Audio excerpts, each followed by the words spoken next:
Hello and welcome everyone to the favorite book, Bible story time.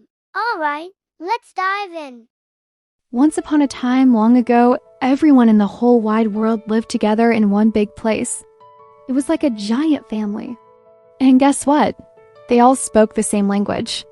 That means when one person said, "Hello," everyone knew exactly what it meant.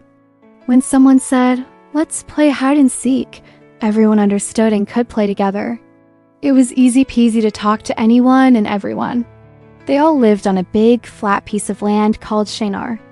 It was a lovely place, but one day the people had a big idea. They said to each other, "Hey, let's not spread out all over the world. Let's stay right here together. And to show everyone how amazing we are, let's build something incredible." What did they want to build? Was it a giant bouncy castle? No. Was it a super long slide? Nope.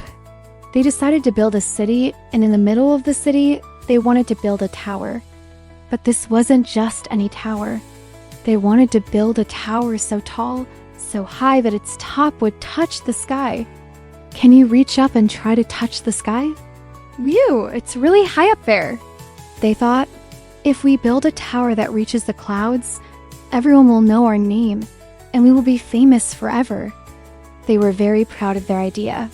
They got to work right away. Now, how do you build a giant tower? You need building blocks, right? Back then, they didn't have the colorful plastic blocks we play with. They made their own special bricks. They took mud and clay, mixed it all up, squishy squashy, and shaped it into rectangles. Then they baked these bricks in a fire until they were super hard and strong. It was like baking cookies, but instead of delicious treats, they made tough building bricks. And for glue to hold the bricks together, they used something sticky and gooey called tar. They had everything they needed. Brick by brick, layer by layer, they started building. The people worked together. Some mixed the clay, some made the bricks, some carried them up, and some carefully placed them one on top of the other. Slowly, the tower started to grow. First, it was as tall as a house. Then it was as tall as a big tree. Then it grew even taller, so tall you'd have to crane your neck way back to see the top. The people were so happy and proud. Every day they would look at their tower and say, "Wow, look what we are doing. We are the best builders in the world." They felt very important, but someone was watching from way up high in heaven.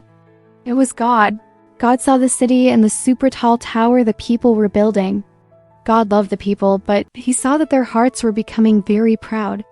They weren't building the tower to say thank you to God.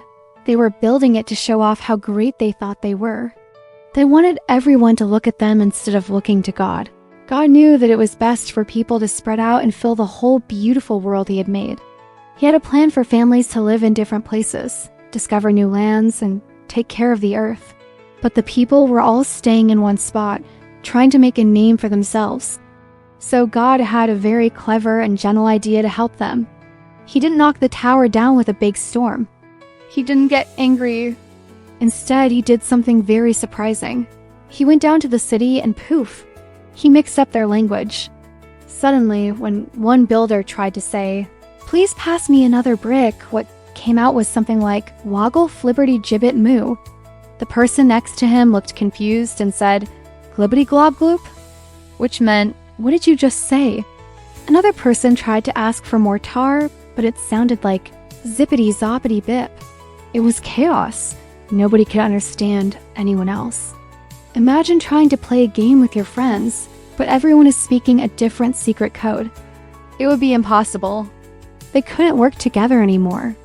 One person would point to a hammer and someone would bring them a banana. It was all mixed up and very confusing. The building stopped. They couldn't build another inch. The people started to feel a little frustrated. They gathered with others who were speaking the same new language they were.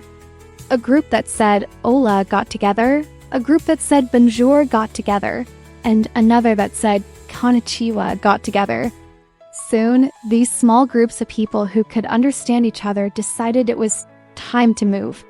They left the big city and the unfinished tower.